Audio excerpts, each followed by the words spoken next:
There are moments when the sky refuses to stay silent, when strange lights cut through the darkness, moving in ways no human craft can. Across deserts, over cities, above schools and battlefields, people have seen things they cannot explain. Are these just stories, or pieces of a truth that has been buried for decades? Tonight, we pull back the veil on the most mysterious encounters: Roswell, Phoenix, Ruwa, and beyond. Witnesses speak, the evidence lingers, and the unanswered questions grow louder. Stay until the very end, because what you're about to hear might change how you look at the night sky forever. The story unfolds in the quiet corners of America's heartland, where endless fields meet wide, silent skies. Small towns, untouched by time, carry secrets that their residents can no longer forget. Ordinary farmers, teachers, and pilots remember nights when the stars were not alone, when strange lights sliced through the darkness, moving with impossible speed, vanishing without sound. Some who saw them were dismissed as dreamers. Others were mocked as liars. Yet the memory burns too vividly to be denied. Old black and white photographs, now faded and curled with age, reveal faces lined with fear and wonder, nervous eyes staring at sketches of disc-shaped crafts they once saw hovering above the earth. In a dimly lit room, an elderly man sits alone, his hands trembling slightly as he holds on to the past. Shadows dance on the walls, and the silence feels heavy with unsaid truths. "I wish this whole thing would go away," he murmurs, his voice fragile but firm. "But it doesn't. I saw something that night, and it wasn't from here." His gaze drifts toward the window as if expecting the same lights to return. Time is running out for him, and with it, the chance for the world to hear the truth. The camera lingers on his face, a face marked by years of carrying a secret too big for one man. July 8, 1947. The sun burns over the endless deserts of New Mexico. The air is still, as though the world itself is holding its breath. Then a voice breaks the silence. A flying disc has been found and is now in the possession of the Army. The words flash across radios and newspapers, sparking fear, curiosity, and wonder. But just as quickly as the story erupts, it disappears. The official explanation, a weather balloon, is delivered with a tone too calm, too rehearsed. Something feels wrong. In Roswell, whispers spread faster than the desert wind. A rancher describes the wreckage.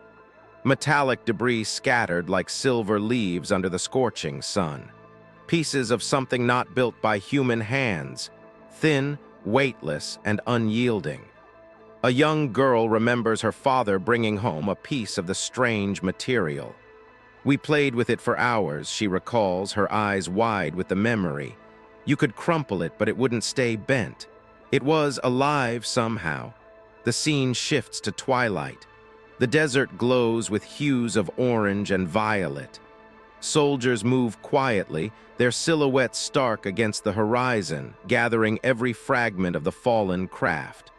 There are hushed voices of bodies, not human, being carried under heavy tarps hidden from sight.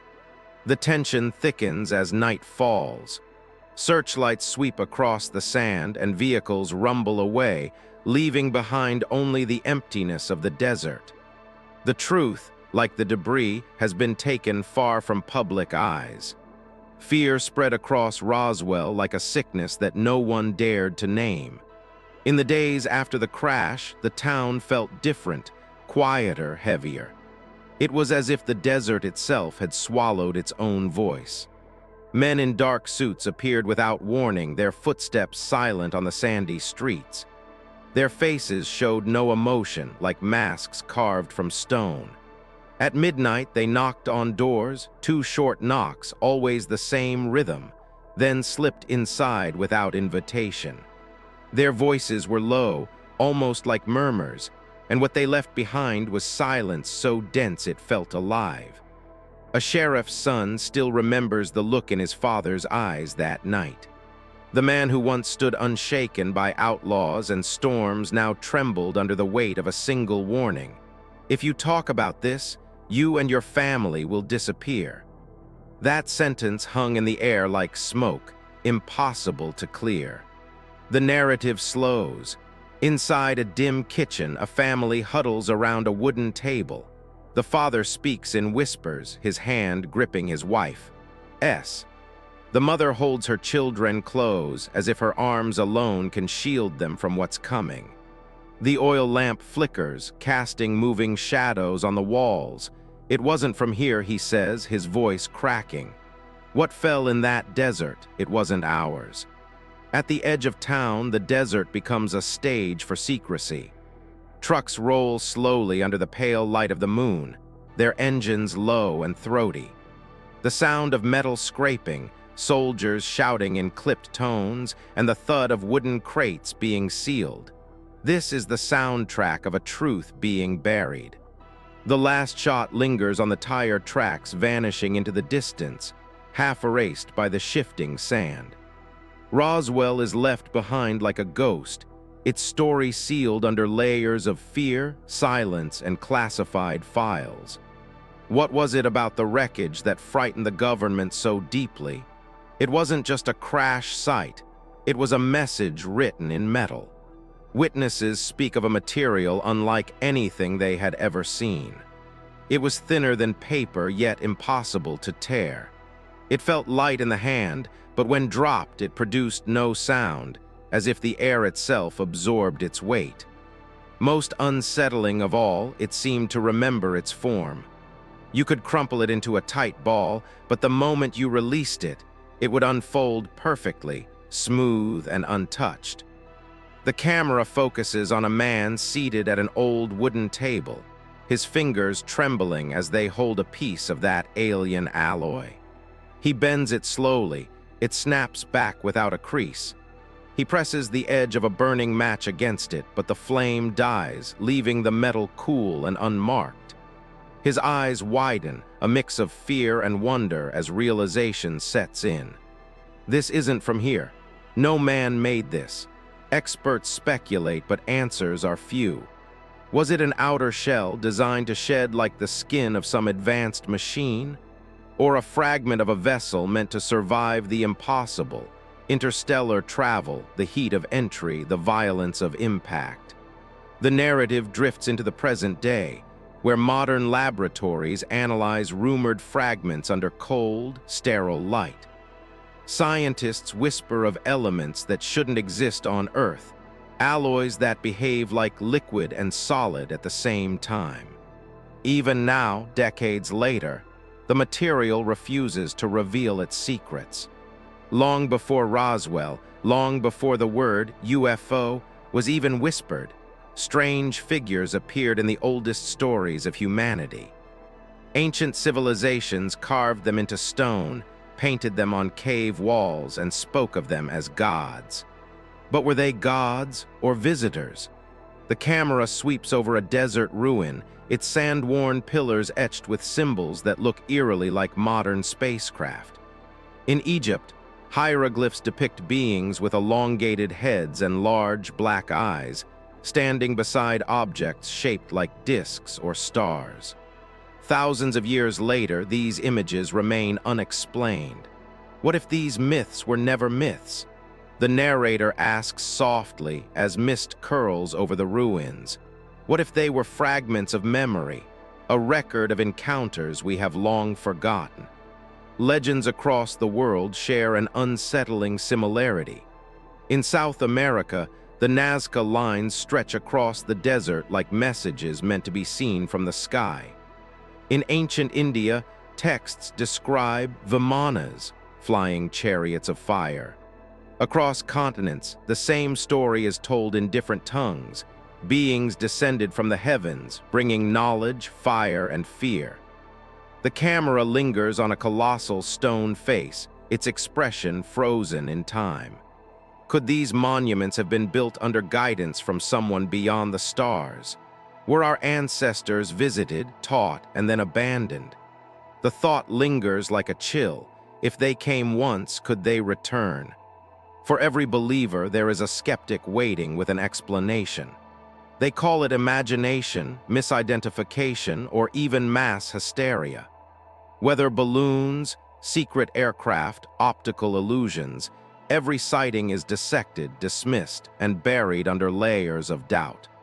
But then there are the witnesses who cannot be ignored. Highly trained pilots, military radar operators, astronauts, people who spend their lives scanning the skies, who know the difference between a star, a plane, and something that should not be there. The scene shifts to black and white military footage, grainy and unnerving. Radar screens show fast-moving blips darting across impossible distances. Audio recordings play, voices of pilots filled with awe and fear. It's accelerating, impossible speed. It's not one of ours. The Tic Tac UFOs filmed by the U.S. Navy remain one of the strongest pieces of evidence. Objects that move faster than sound without making a noise. Machines with no visible engines, no exhaust, no wings, defying the laws of physics as we know them. When even the guardians of our skies cannot explain what they see, the narrator says in a low, solemn tone, "Are we still so sure it's all just fantasy?" The sky is no longer silent. Around the world, massive radio telescopes rise like steel giants, their parabolic ears tuned to the whispers of the cosmos. Each night, they listen for patterns hidden among the noise, signals that might tell us we are not alone. In a dark observatory, red lights glow faintly as scientists hunch over monitors. Their faces are pale with concentration, eyes fixed on the faint pulse of data scrolling across the screen.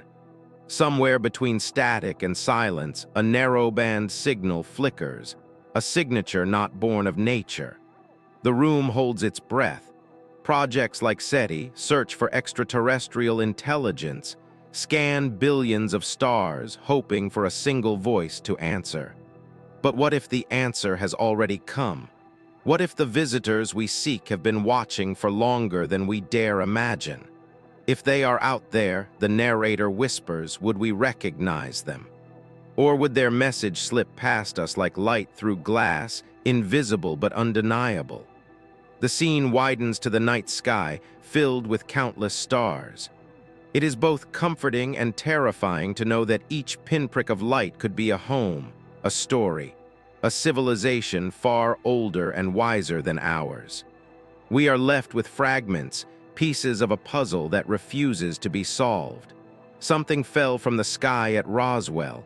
Lights burned above Phoenix. Tic Tac UFOs danced across military radar screens. The testimonies are countless, yet the answers remain elusive. The desert wind sweeps across the Roswell crash site, now barren and quiet. The same stars that watched over 1947 still shine, indifferent to our questions. Perhaps the truth is not hidden because we cannot handle it, the narrator says, his voice a low murmur, but because we are not yet ready to face it. Slow-motion footage shows children staring up at the night sky, their faces lit by wonder. Maybe they will be the generation to uncover what lies beyond the darkness. Maybe the next story will not be buried but told openly and without fear. The final image is a vast, star-filled sky stretching endlessly. The stars seem to pulse, almost alive, as if waiting. The sky is not empty, the narrator says one last time. It never was. March 13, 1997.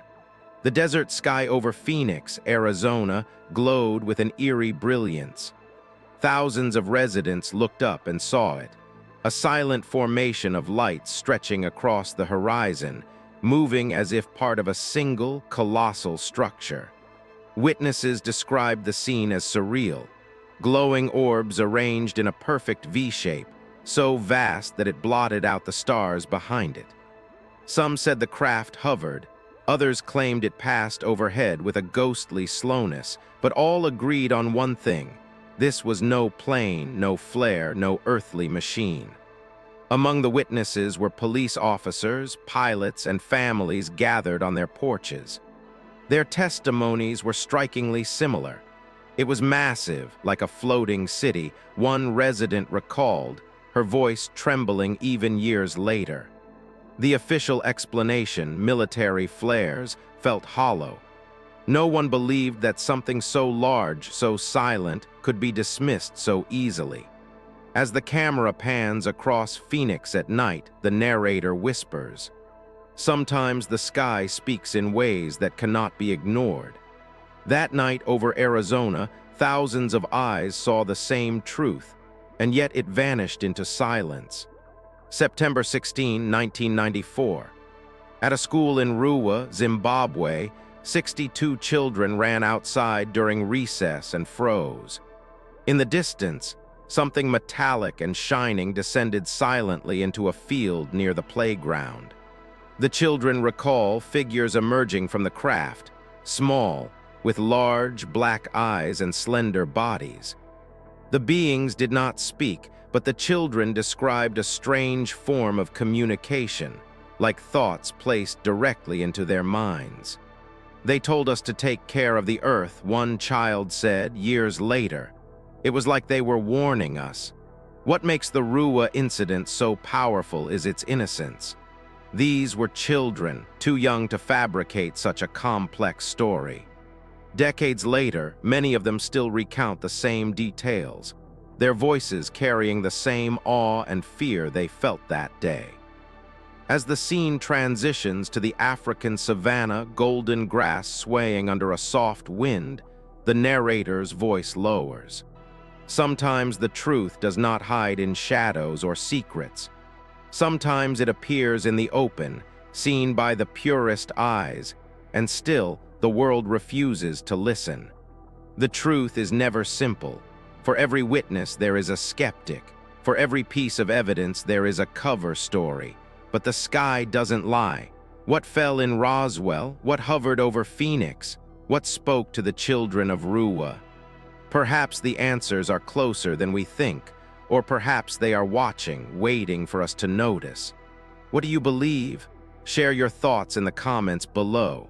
Because one day, the story of UFOs might not be about them visiting us, but about whether we were ready to face the truth when it finally arrived.